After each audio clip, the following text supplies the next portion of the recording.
Welcome back, dear viewers. You're still on The Press, and it's coming to you live from the Abuja studio of KAFTAN Television. And my name is Dayo Omogun. Now I have my guest with me, Mr. Ben Agunloye. You're welcome this morning. Good morning. Now, I presume that you have looked at some of the headlines. The major headlines, like we have in the papers today, talk about the labor groups saying no to the NCC tariff hike approval, and then you have the issue with the PDP, some people saying that their current interim chairman should remain, talking about Omogun, should remain till December, whereas some other people say no, he needs to go. And then you also have Wike saying that federal government has spent about 300 billion naira to develop infrastructure in the FCT, although there are some discrepancies in the reporting, because I saw one paper that said 30 billion and another paper, I think I've seen two papers that say 300 billion. So there's some issue there. But whatever it is, it's the bottom line is saying that the federal government has put so much money in the FCT.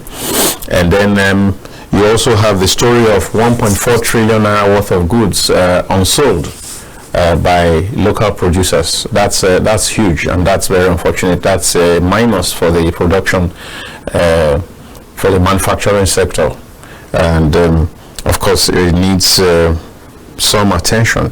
And then you have the optometry, pharmacy courses. The National Universities Commission deciding that they are now going to be 6-year programs, no longer 5. And then I think so. Let's hit the road with the NCC tariff hike approval and the stand of the labor groups. Yes, if you ask me, looking at the tariff approval, yes, if it's been 10 years or more since there was any about 12 years, we will say that yes, there is justification for an increase. However, we also need to look at over that period, how many new masts have they installed to expand? What has been the expansion on the network over that period? What has been the improvement on drop calls? What has been improvement on data penetration? Because we're talking about recouping investments, we're talking about being able to invest more. Now, it shouldn't be when I pay that you go to the market to buy beans and prepare akara for me. You should have prepared the akara that you want me to pay for, and then when I see the akara, I pay and collect it. So I think that service improvement, and it comes before you start demanding for higher pay. So if we are going to put it here or there, we should look at the parameters. What are the lapses? What are the complaints of the people as it regards service provision? What is the plan to correct the errors and the lapses that are noticed before you talk about money? Like I would insist, I won't pay you before I see the akara that I want to buy, if it is my personal interaction. And they should look at it from that point. And like we said, an increase in price has a way of reducing consumption. Yes, they should be mindful of that. So in the end, if you are getting 10 naira and you are getting 10 billion, increasing it to 15 or 20 naira is not to say that you are going to get 20 billion or 15 billion, because people will necessarily caution and cut back on their consumption.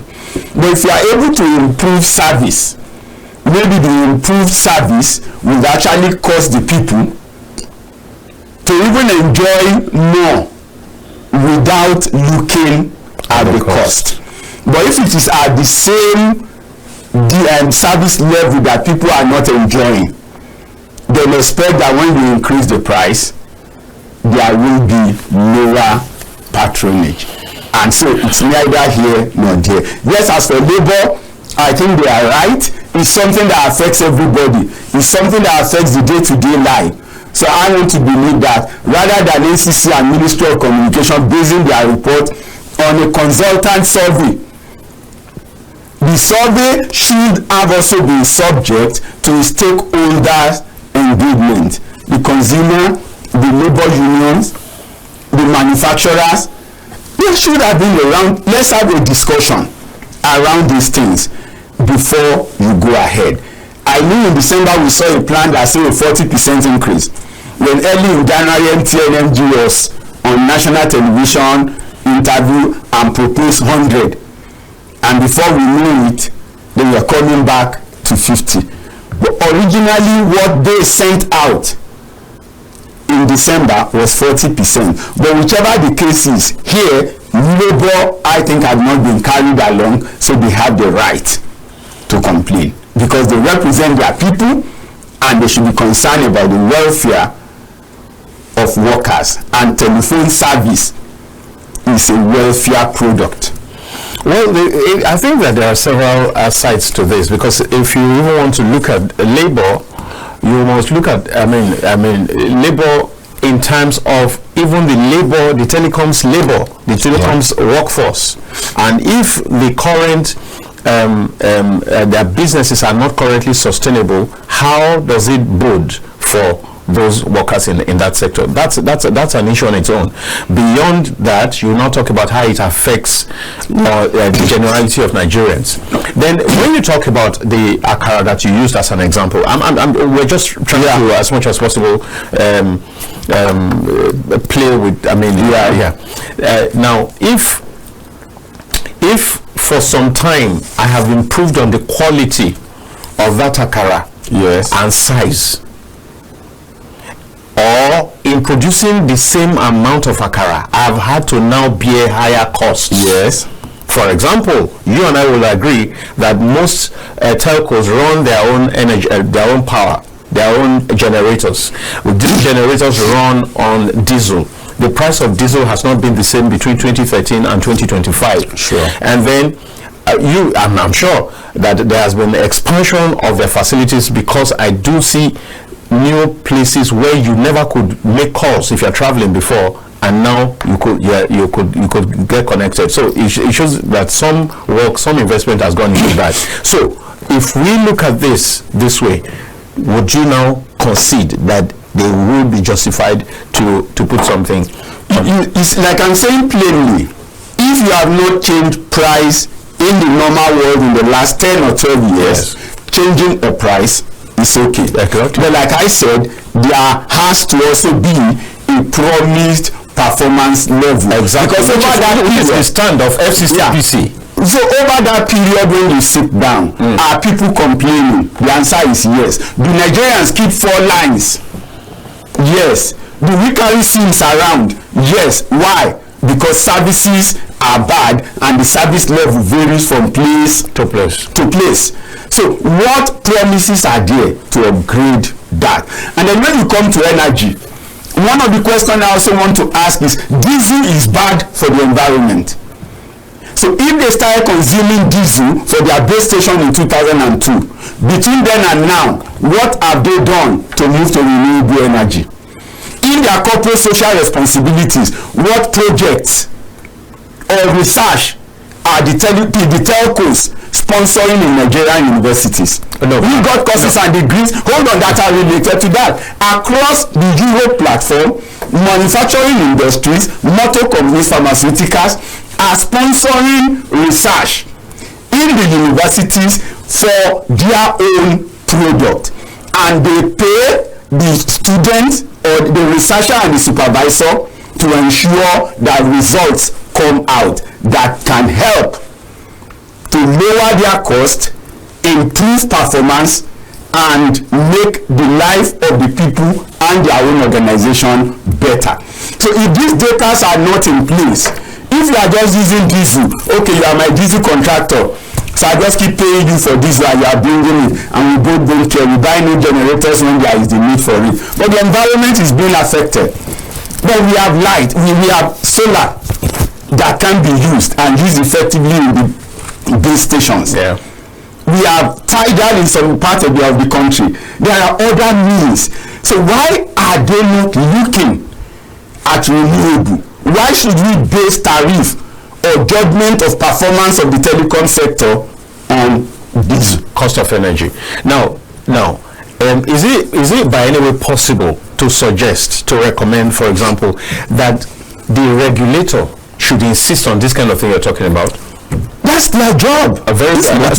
So it should be a regulator thing to say, look, we think, from the way you have spoken, we think that you are polluting our environment, and on the basis of that, there are alternative sources of energy. Why don't you, or we see over the next 5 years, this give us a blueprint of your plan to intend to migrate to roll out renewable. Exactly. So I think that that also has to come in. But you see, for me, it's a stakeholder thing, a regulator thing, but the truth remains that costs have not remained the same for so many years, and of course any businessman wants to recover his cost and make some definitely profit. So definitely. Then do you think that the idea that the NLC is saying let's have a boycott, a telecoms boycott, is that feasible? You see, if you ask me, yes, they are union, they can make that pronouncement. But the reality is that you don't need to announce boycott. When there is a change in price, people adjust. I see drivers on the street every now and then, right? They park. Why do you think they park? Why do you think they are lost in thought? He's bought the fuel, agreed. He has increased the price from 200 to 400, from beggar to zone 3. But people have decided to also begin to trek the distance, and so as against getting enough passenger, he's not getting enough. The fuel will still go, and then when you check the money you have made with the fuel that you have expended, you will realize that bringing the price back, because all over has crashed. Because all over will crash. No, yes, you get more per passenger, but you get less in the overall volume. So you see distances that people will naturally jump on vehicle, pay 100 naira, it was convenient. When you now say it's 300 naira, some of them will just look at it, that is where I am going, and trek it. So in the end, price increase when it comes to services. Price increases does not always necessarily result to an upsurge in revenue or turnover, because people will have other options. So even without advertising boycott, once you increase the price, people will cut down their consumption. No, but let's be fully focused. Is it possible? Because you see, no, a boycott is possible. How? They can talk to their members, and their members can agree not to use the services, maybe for 24 hours or for a particular period. My next question would have been, for how long? No, they will have the time that they do it, and that memorable time, I'm sure that the telcos will also be able to know that there has actually been an impact. One of it also could be that some of those who are within the union have people they buy card and this and that for. If they plan ahead, they will tell those people, between this day and this day, I'm not buying any card. So if he doesn't buy, it affects the revenue. In a way, although in the past they would tell you when people boycott, that's when our serious customer. There's nothing like serious or unserious customer. 100 naira in a million places is 100 million. Yeah. 100 serious customer will not buy 1 million naira each. But 1 million unserious customers will buy minimum of 100 naira each. So 100 million and 10 million, and for 100 people, it's not the same. Yeah, but don't you think that they would have done their maths to ensure that whatever number is going to fall from the loop, from the this thing, that they will still have they would have envisaged a situation where they won't make losses. There would always be loss when there is loss of patronage. Loss of patronage and loss of revenue. Okay, so because also the same way you said a while ago, loss of patronage may not necessarily mean loss of revenue or loss of profit. What I'm saying, depending on the ratio. Now there is what you call cost sharing, right? Let's quickly allow this person. Hello, good morning. Hello. Yes, good morning. Yes. All right, good morning. How are you today? Welcome, sir. We give God the glory. All right. When I thank God for the British president at that, we back. Oh, okay. My main concern is the issue in Africa, not only Nigeria. When somebody has an issue, nobody comes to him. So I don't know whether we are just very fair friends. Because when the husband has a member, the caucus, as looking at a speaker, for them to do what to rally out. Former deputy Senate president. The deputy head. But it was not done that way. So it's very, very disheartening that the National Assembly, when any of their members have any problem, nobody cares to go there. It's nobody should think back. I know a friend indeed is a friend of what? They should do that. Anybody that has any problem, they should do what? Rally out. At least if you cannot do solve the problem, at least nobody. It was not that the media told us so people please stay with him. That place is not good. Good morning, Good morning. Thank you so very much. And so he has taken that particular one. Yeah. We'll get there. We'll get there shortly. And but in the meantime, let's continue on the trade that we're so what we're saying is simple. If there is loss of patronage and there is loss of revenue, there is no way it will not affect profit. Right? That it's established.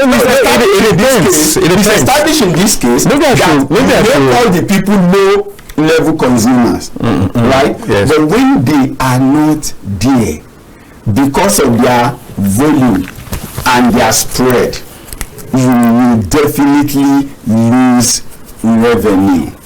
And as of today, because of the spread of the system, the fact that the market woman will use it, this one will do with video call, that one will do this. Data consumption by these people on the street that they are referring to as minor consumers, they need to check their matrix, however, before they dare anything. But for me, if labor decides to do whatever, if they are able to carry the workers along and they are able to carry the people along, what you get is that for the period that they go on strike, there will be impact. We'll go on this break, and when we come back, we'll continue. Thank you for staying tuned to KAFTAN TV.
Welcome back once again.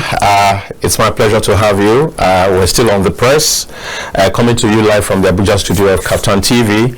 And my name is Dayo. Omogun. My guest is Agunloye, and we're talking right now about the NLC stance on the NCC approval granted to telcos to hike tariffs. And he's been saying that increase in tariffs, increase in rates does not necessarily mean increase in revenue or profit. Yeah. But whilst I agree, I I'm also saying that it does not necessarily also mean a loss, because I'm trying to paint a scenario here. If you have 5,000 people who buy averagely 1,000 naira airtime, that comes to 5 million naira, isn't it? Yes. Now, the revenue, we don't know what the profit margin is. Now, if you now have 4,500 people who buy 1,500, I can assure you that's more than that's more than but it's not 5 million. Automatic. It's not guaranteed that 4,500 out of that 5,000 will be able to buy.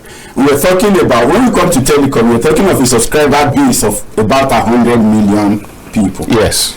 So it is, so you cannot put out of the 100 million, some buy only 100 naira. In fact, and that might be up to half of the people. It's far more than, I think, 160 something million. If 50 million 100 naira subscriber withdraws, that revenue, right, is 500 million. So it has an impact, and that's what we're saying. When you talk about workers, minimum wage is 70,000. Yes. Some are doing maybe up to 8,000 naira on telecom every month. Yeah. So if you increase it, it's going to 12. If the guy decides he cannot afford the 12, then he needs to cut back. Yeah.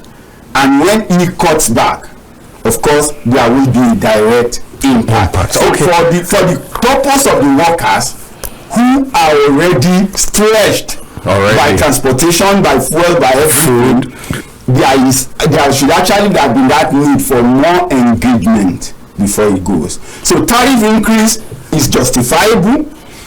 Engaging the stakeholders is justifiable. Carrying NLC along is justified. Yeah, agreed. And that's where we are. So whatever was not done, they might need to at least come back and renegotiate it. Is it that also people working?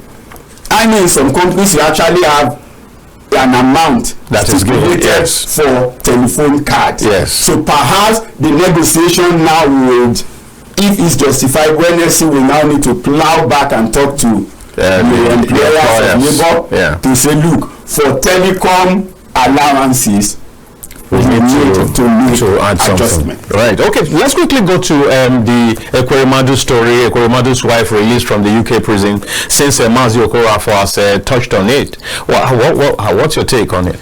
And especially the angle also that from the angle where he's talking, we'll look at it clearly. Even former President Obasanjo wrote a letter to the British government. Yeah, but that's not the Senate. He's talking about the Senate colleagues. His colleagues at that time also made effort. He was still a senator when it happened. Yes. His colleagues made effort. But what we need to understand clearly here is that the UK is not Nigeria. And the offense is not a crime, so to say, in Nigeria. And so the trial was done under a different jurisdiction where the offense is a crime. So there is actually a limit to what, it doesn't matter what emotional attachment or sentiments that we put into it. You couldn't have stopped the trial. You couldn't have stalled the trial. The trial has to go on and the verdict had to be passed. However, maybe if there could be some diplomatic route, we could have been looking at the possibility of a pardon on whatever ground. So that's one part. But on the other part, the trial was speedy, the investigations were concluded, and judgments were passed. And I think for her, perhaps it wasn't 4 years, 5 months or thereabout that it was given. Well, she was given. Yes. But I'm sure I didn't look through the entire case. Sometimes maybe the 4 or 5 years could have been concurrent. If it were different offenses and the sentences were concurrent, then of course it's hardly single one that because she has just spent about a year and 6 months. The other option also is that, okay, in his case he has gone to the custodian center, so it's not a suspended sentence. But there is also what we call the supervised jail. Right, that is, you are not totally free, but you are no longer in the custodian place. You are just in the supervised environment, which means, of course, your rights are still curtailed. There are things you can wear. Whatever you do, you need some permission. Maybe you can do some kind of traveling, and then there are other things you might not be able to do. There are restrictions. And I think coming from the UK here would also be, I think we have agreement that relates to transfer of prisoners. No, between the Nigerian government and the UK government. So which means if she's on supervised sentence, she can stay anywhere in Nigeria, just like the UK.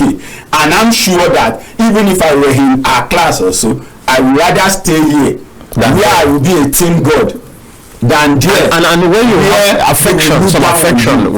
So here, of course, you can be the support system is around better here. It's more robust. You have better control. Yes. Even though there is supervision, there are some limitations, but your access and control here is much bigger. But I think the real circumstance has been the fact that I hear that the UK has been having some overcrowding, and so in order to have supervised sentence, so in order so that people stay and then create space. Okay, this one please go. Justified, which is good of good behavior and all that. When it's a supervised sentence, it's not like the term is over. No, it is just that you are no longer in a custodial center. You are now free to maybe move around, live in some environment, and operate within some guided supervision. All right, let's take this caller. Hello, good morning. Hello, good morning. Good morning, sir. So, good morning to all of you in the studio. Thank you very much. Good morning. What's your name and where are you calling from? Mohammed, calling from Maiduguri. Oh, our Maiduguri Mohammed. Yes, go on, please. Yes, please. Let me quickly talk about this, Madam Yes. Honestly, is a good thing, but Nigerians should learn a lesson from it, because sometimes we overlook things, we judgment or judiciary or whatever. So those people are serious in their justice system, unlike us, where we put in politics, sentiment, and everything into our judicial system. Honestly speaking, this is a case study for all our law students. Let us improve on ourselves and stand so that somebody else will look at us as these are serious people in everything we are doing. I think it's because of this leniencies and lukewarm attitude of our judicial system. That is why so many crimes are going on. Honestly speaking, it's not good for us, because politics is tough. We have a system of government, judiciary, legislature, executive, and so all these things sometimes used to look like a theory if the justice cannot be passed to you who commit the offense. I'm one of those that always go against this plea bargain syndrome that we used to do. Plea bargain contributed to trouble in Nigeria, that if I, as I'm here in Maiduguri, if I can steal 100 million and return 40, the remaining one is mine. I think if it's not because of fear of God that exactly. There's no disincentive to that we must be serious and do things that measurable for us. We are not fearing everywhere, churches, mosques, and so on and so on. So I think we should reflect it on our attitude, not just continue to criticize somebody. We look at what we do first, judge ourselves before we judge somebody outside. That is what I contribute. Thank you very much. The issue of this FCT creating additional charges. Okay, now I'm calling KAFTANTV for Maiduguri. I'm using my charges. If you increase it now, maybe instead of me calling for 1 minute, I will reduce it to maybe 30 seconds. For example, it's not always good. No, see, conditions are not the same thing. Honestly speaking, in Nigeria today, if you people, apart from you people in Abuja and probably Lagos, other places are finding it difficult to survive in so many ways. What makes Lagos and Abuja different? No. Fingers are not equal, I agree. But the majority carry the board. Nigerians are going through a lot of difficulties as a result of pressure from outside, pressure from inside, pressure from family cycle, pressure from school fees, medical center, whatever. All these things are calculated at you who provide those things. So things are not easy. Let us continue to pray and let our politicians look inward and see some of these problems as a problem. Not because they have... All right, Mohammed, we'll need to leave it there now. Thank you very much for calling in. Thank you so much. Thank you. Now, before we leave the Ekweremadu case, do you think that the story would have been different if Ekweremadu was on cordial levels with the executive arm of that time? No, it wasn't going to be different because Boris Johnson is British and was the prime minister at some point. Yeah, because when you alluded to the diplomatic that would be after the sentence, not during the trial. Very good. Now, even after the sentence, do you think that it would have been different? Well, if there has been that call, because they had a cat and mouse relationship between him and but you know, it was close to election. Politicians were more interested. Mazi Ekweremadu was also contesting an election at Okorafor. I'm sure at that time he would also not be thinking about going to London to do anything. He was. You mean Ekweremadu himself? No, yes. The caller. The caller was contesting an election at the time. Yeah. He wouldn't be thinking because there were prayers on ground and the campaigns were heated up to a large extent, and then the new government set in about the time they were being sentenced. So the government needed to settle down. We were dealing with fuel price, a lot of things. But what we need to do clearly, I think the lesson we need to learn more from that concept is that when you are leaving your jurisdiction to do things elsewhere, you need to know what the laws in that environment says. Ekweremadu is a lawyer and possibly should have looked at the legal implication of the decision or the agreement he was entering into by the time he crosses into the UK. So I think that to an extent is a lapse. They were looking at the medical possibilities and not looking at the legal. And of course, what they went there to do is also what we could have strengthened our federal centers, institutions, our teaching hospitals, tertiary institution, health institution in Nigeria across board to have been able to do. You know, on an emotional level, yesterday I was just ruminating over this when I heard the news for the first time, and it occurred to me, the person that they went all out to try to salvage, this person is not dead now, he's still alive, yet these people have gone to suffer this untold humiliation. I mean, how does that play out? What will go on in the mind of the lady? What will go on even in the mind of this this person who's been convicted, whose public image has been damaged? I think we should go on to another. I think we should go on to another headline.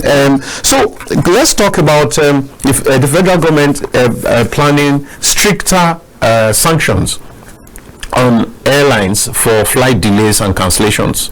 Yeah. I think that's spot on. I think that's spot on. Definitely there is a need for that. If you are in business, be in business. When people book flights, sometimes it is because you have something to go and do. I've had an experience where I needed to go to, I think it was Port Harcourt, and then I got to the airport. The flight was built for 1. Somebody was supposed to leave Warri at 12.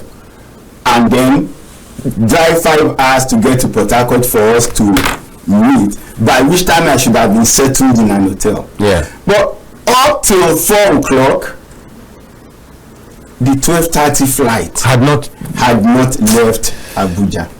So the man who left Warri late in his own mind got to 2 o'clock, got to Port Harcourt, got to the hotel.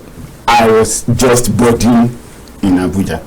That was one. There were other cases where you even missed a whole day of training because you have been needlessly delayed here.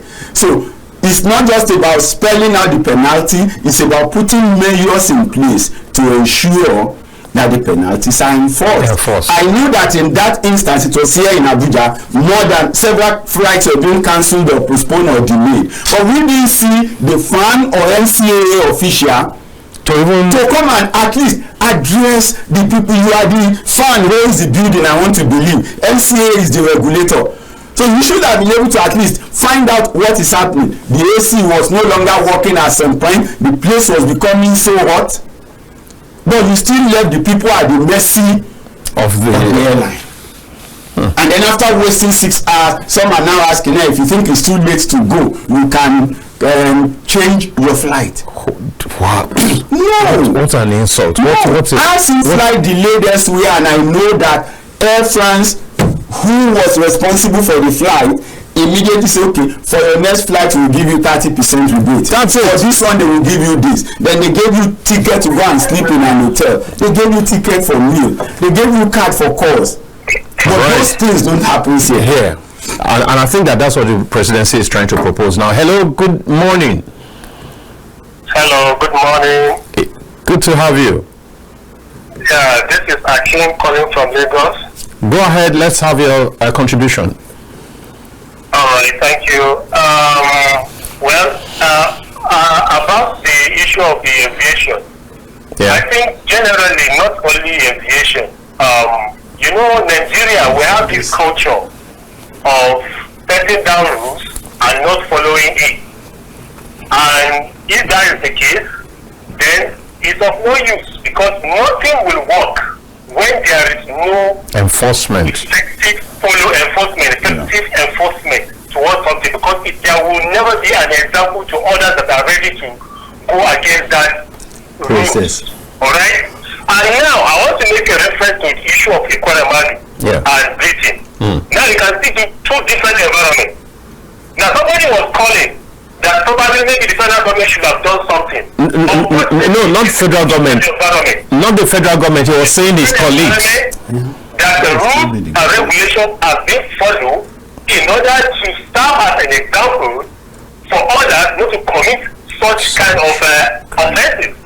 So again, you the handler, anyway, you are doing your job. There's a statement you make that if the federal government will have involved in the issue of equality, anything,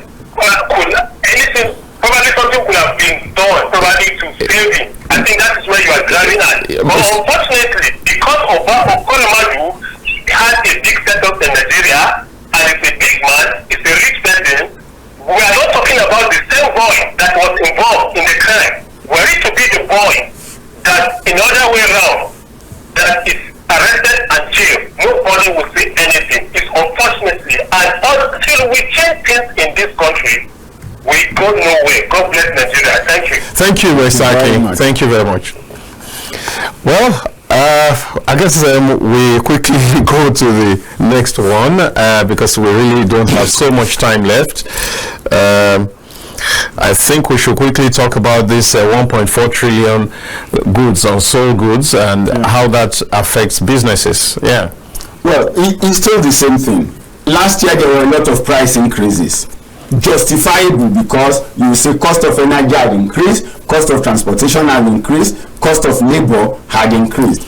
But when you change the price for the goods, you have, of course, also impinged on the purchasing power of the people. So the man who ordinarily previously will buy 5 is managing to buy 2 less. Somebody who maybe at some time would have told you, give me 10 tons of this. Now the same capital can only afford 3. So he would rather stay with the 3. Which means if you were producing 10 and you still produce the same 10, you definitely have. Chances are that you will have 5. You see, I stopped buying bread in some bakeries last year. Why? Because within a month the price was changed 3 times. And it got to a point that people who buy from them, driving by and picking, reduced. Now, the reason you buy from bakeries now is the same price you buy on the open market that you buy from them, but because you are sure of the freshness.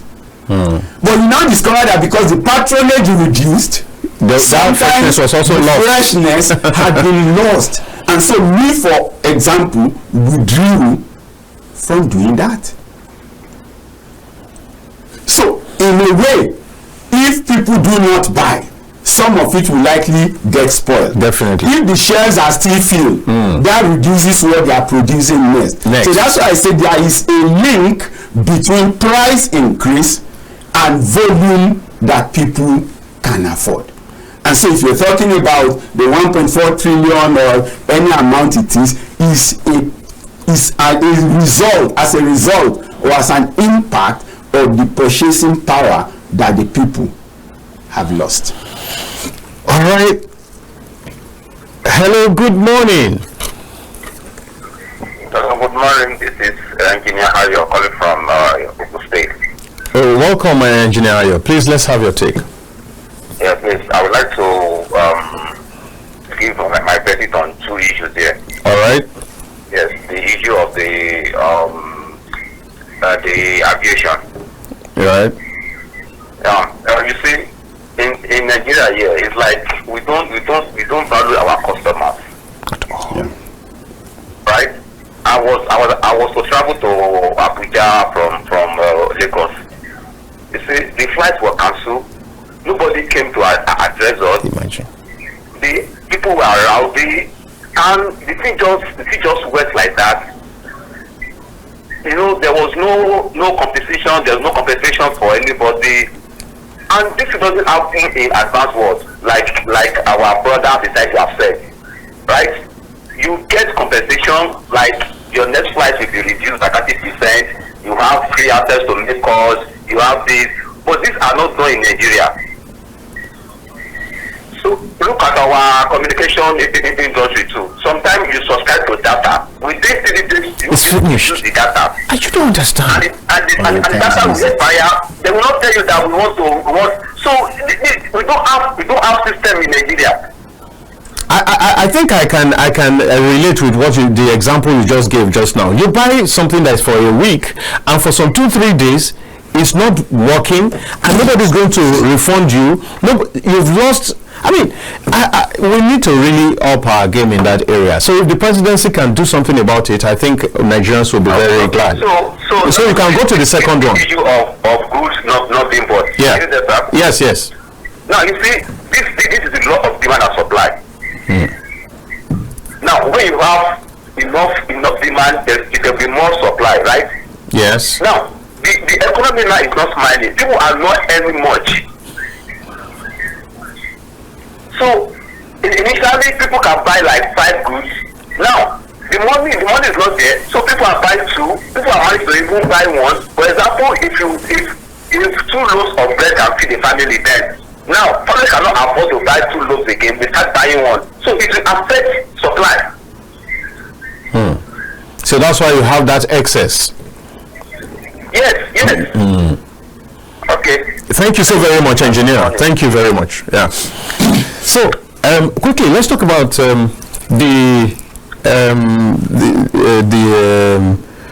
compensation that people are clamoring for along the Niger rail project thing. There are several others because we don't have the time. There's definitely, if there is an infrastructure project running through a corridor, if people will lose farmlands or properties or houses, they needed to be compensated.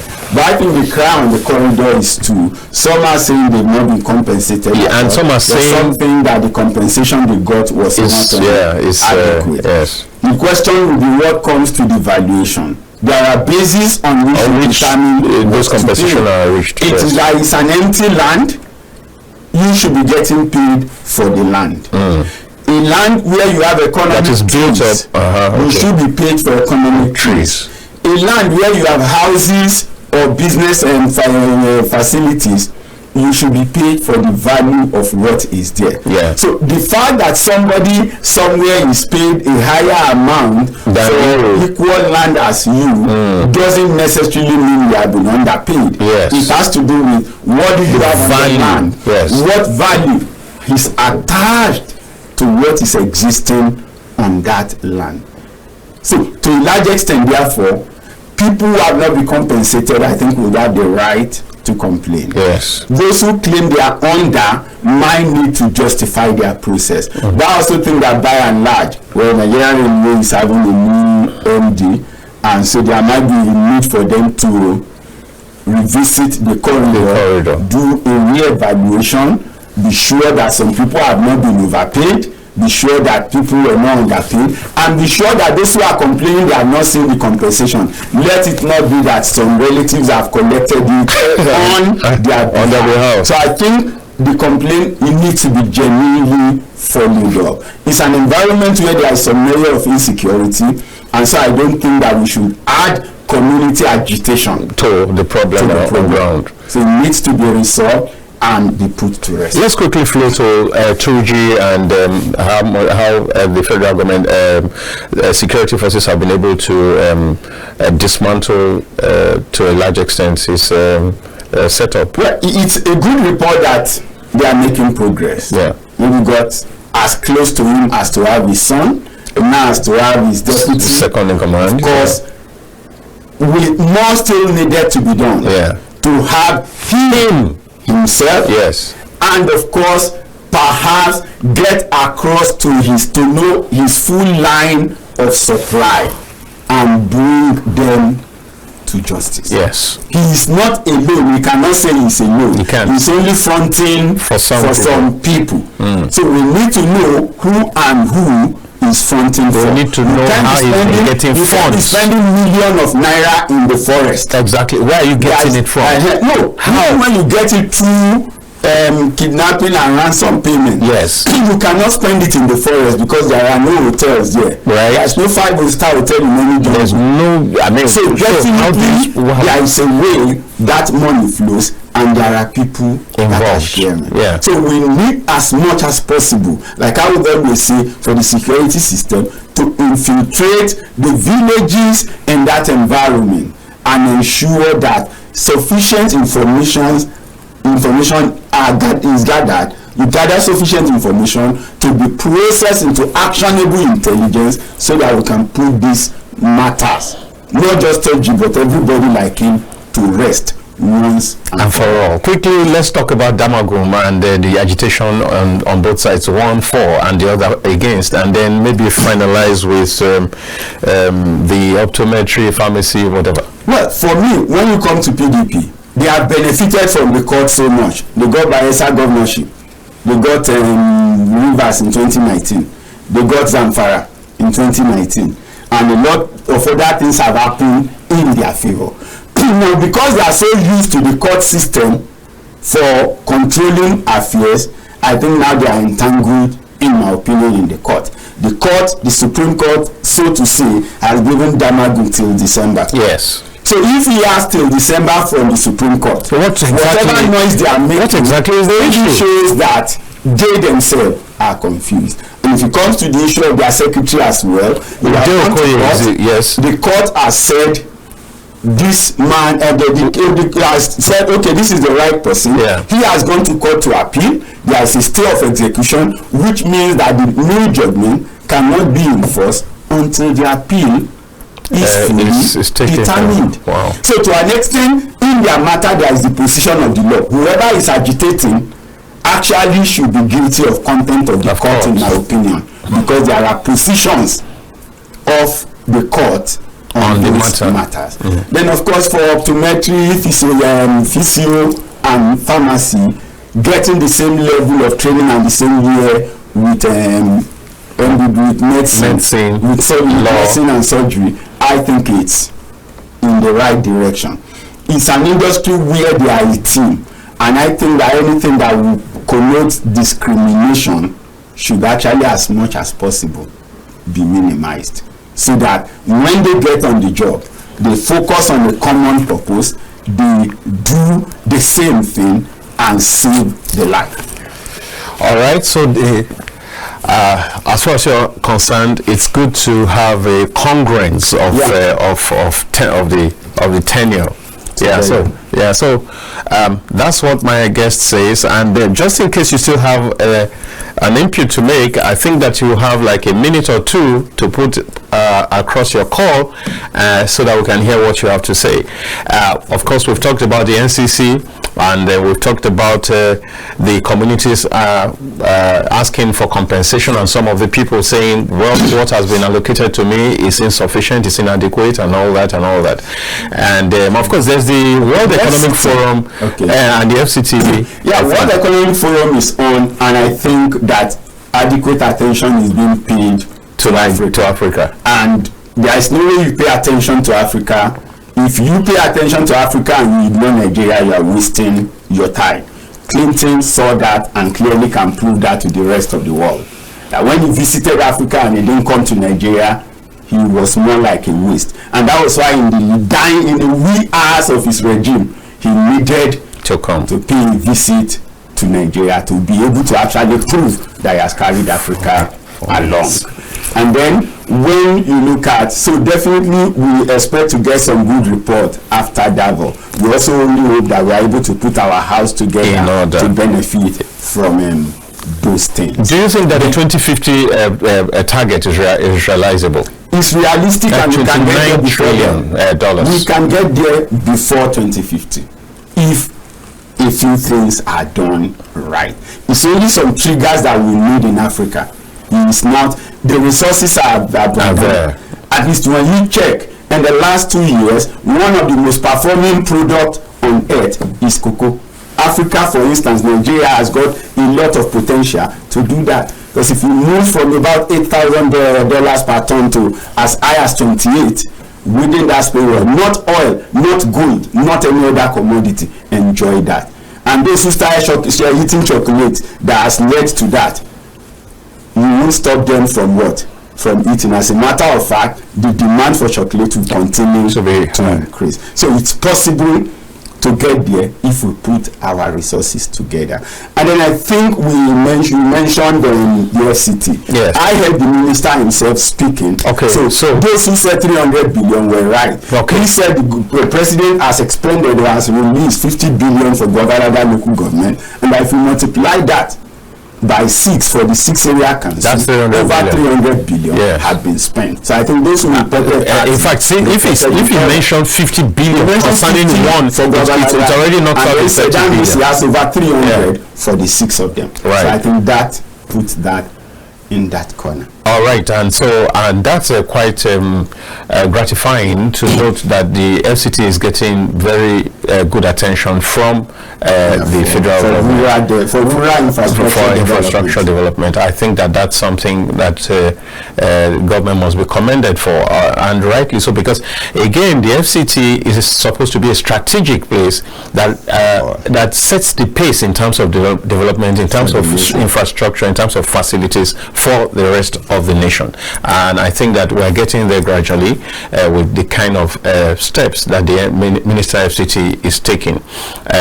Of course, he has to temper some measures with some diplomacy and maybe less talk and all that. So beyond that, we must say that he's doing quite a yeoman's job, and he should keep it up.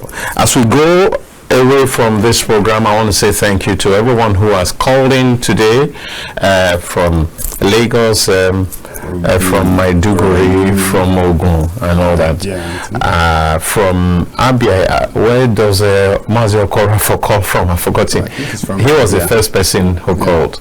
And thank you so very much for staying tuned to KAFTAN Television. We appreciate it, and we thank you for also escalating the news that this is the TV station to stay with. Thank you so much for telling your neighbors about us and your friends too. And I must say a very big thank you to you, Ben Agunloye. You're welcome. Thank you for being there all the time when we reach out to you. Thank you so very much. You're welcome. Yeah, thank you. Yeah. And production team, thank you very much, every single one of you. You guys rock. And at this point, I need to step out. My name remains Dayo Omogun. Don't forget. Bye-bye.